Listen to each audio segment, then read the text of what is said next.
గోదావరి జిల్లా పాలకొల్లు మండలం లంకల కోడేరు గ్రామం పెద్దపేట సచివాలయం పరిధిలో ఇంకా 38 పెన్షన్లు పంపిణీ జరగలేదు. విషయం తెలుసుకున్న secretary Rajesh Kumar junior secretary B రాముకు ఫోన్ చేయగా స్విచ్ ఆఫ్ వచ్చింది. దాంతో ఎన్టీఆర్ వృద్ధాప్య పెన్షన్ సొమ్ము 2,50,500 రూపాయలతో సెక్రటరీ రాము అదృశ్యమైన విషయాన్ని ఎండీఓ అనుపమకి ఫిర్యాదు చేశారు. సెక్రటరీ రాముపై పాలకొల్లు రూరల్ పోలీస్ స్టేషన్లో కేసు నమోదు చేశారు. అధికారుల ద్వారా విషయం తెలుసుకున్న జలవనరుల శాఖ మంత్రి నిమ్మల రామానాయుడు పెన్షన్ లబ్ధిదారులకు ఇబ్బంది కలగకుండా పెన్షన్ వెంటనే అందించాలని తన సొంత డబ్బు ఇచ్చి పెన్షన్ల పంపిణీ పూర్తి చేయించారు. రాముపై మిస్సింగ్ కేసు నమోదు చేసి పాలకొల్లు రూరల్ పోలీసులు కేసు దర్యాప్తు చేస్తున్నారు.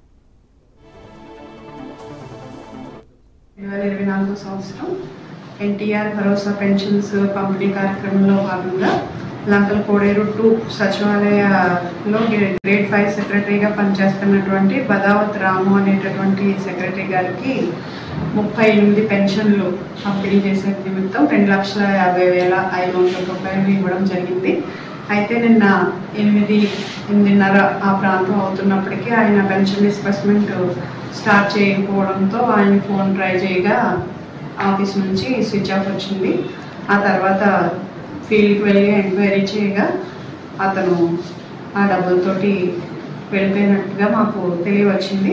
వెంటనే లంకల కోడేరు సచివాలయ గ్రేడ్ 1 సెక్రటరీ అయినటువంటి కానూరు రాజేష్ కుమార్ గారు ఈ ఆఫీస్కి తెలియజేస్తూ కంప్లైంట్ ఇవ్వడం జరిగింది. కంప్లైంట్ ఇచ్చిన వెంటనే మా మండల పరిషత్ కార్యాలయంలో తెలియజేయడంతో పాటు వెంటనే పోలీస్ స్టేషన్లో కూడా కంప్లైంట్ ఇవ్వడం జరిగింది.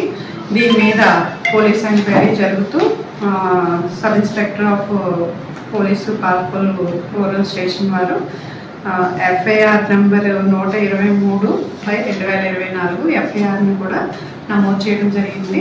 అంటే జూలై 1 తేదీ 2024 సంవత్సరం ఎన్టీఆర్ భరోసా పెన్షన్స్ పంపిణీ కార్యక్రమంలో భాగంగా లంకల కోడేరు 2 సచివాలయంలో గ్రేడ్ 5 సెక్రటరీగా పనిచేస్తున్నటువంటి బదావత్ రాము అనేటటువంటి సెక్రటరీ గారికి 38 పెన్షన్లు పంపిణీ చేసే నిమిత్తం 2,50,500 రూపాయలు ఇవ్వడం జరిగింది.